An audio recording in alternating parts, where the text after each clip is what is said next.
அப்பா அம்மா இஷ்டத்துக்காக இன்ஜினியரிங் படிச்சு போரிங் சாஃப்ட்வேர் இன்ஜினியரா பிடிக்காத வேலையை பார்த்துட்டு இருந்த ஒருத்தர் நம்ம சின்ன வயசுல விரும்பி பார்த்து சிரிச்ச கார்ட்டூன்ஸ கிரியேட் பண்ணிருக்காருன்னு சொன்னா நம்புவீங்களா? This is day 6 of Unstoppable Startup Stories. Raju சிலக்கா அவருக்கு பிடிக்காத சாஃப்ட்வேர் இன்ஜினியர் ஜாபை விட்டுட்டு அவரோட பிரதர் ஸ்ரீனிவாஸ் சிலக்காவோட சேர்ந்து ஸ்டார்ட் பண்ண கம்பெனி தான் கிரீன் கோல்ட் அனிமேஷன்ஸ்.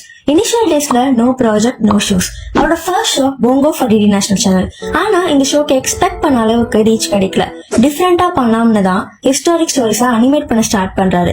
அப்படி ஸ்டார்ட் பண்ணதுதான் கிருஷ்ணா. இந்தியாவை பேஸ் பண்ணி ஸ்டார்ட் பண்ண யோசிக்கிறப்போதான் நம்ம குட்டீஸ்க்கு தான் சாக்லேட் ரொம்ப பிடிக்குமே, ஆனா சாக்லேட்டுக்கு பதிலா லட்டு சாப்பிட வைக்கலாமேன்னு யோசிச்சு ஹிஸ்டாரிக் ஸ்டோரியை கனெக்ட் பண்ற மாதிரி ஸ்ட்ராங்கஸ்ட் கேரக்டர் ஆஃப் மகாபாரதா பீமாவை சூஸ் பண்ணி சோட்டா பீம் ஸ்டார்ட் பண்றாரு. ஒரு ஃபிக்ஷனல் வில்லேஜை கிரியேட் பண்றாரு டோலக்பூர்னு. இப்ப எப்படி அந்த ஊருக்கு நம்ம வழி கேக்குறோமோ அதே மாதிரி இந்த ஷோவை டெலிகாஸ்ட் பண்ண வழி தெரியாம இருந்தாரு. போன இடத்துல எல்லாம் ரிஜெக்ஷன். லோ ரேட்க்கு கார்ட்டூன் நெட்வொர்க் கொடுக்கறாரு. லாஸ் ஆனதால கிரீன் கோல்ட க்ளோஸ் பண்ணான்னு முடிவெடுக்கிறப்போதான் சோட்டா பீமோட டிஆர்பி லெவல் வேற லெவல்ல இன்க்ரீஸ் ஆகுது. மோர் எபிசோட்ஸ் பண்றாங்க. இந்த குட்டி ஸ்டோரி மூலமா நம்ம தெரிஞ்சுக்கிட்ட lesson follow your passion. Raju Chilaka பிடிக்காத வேலையை பண்ணிட்டு இருந்திருந்தா நமக்கு சோட்டா பீம் மாதிரி ஒரு ஷோ கிடைச்சிருக்குமா? நமக்கு பிடிச்ச விஷயத்துக்காக போராடிட்டே இருந்தா ஒரு நாள் சாதிச்சு காட்டுவோம்.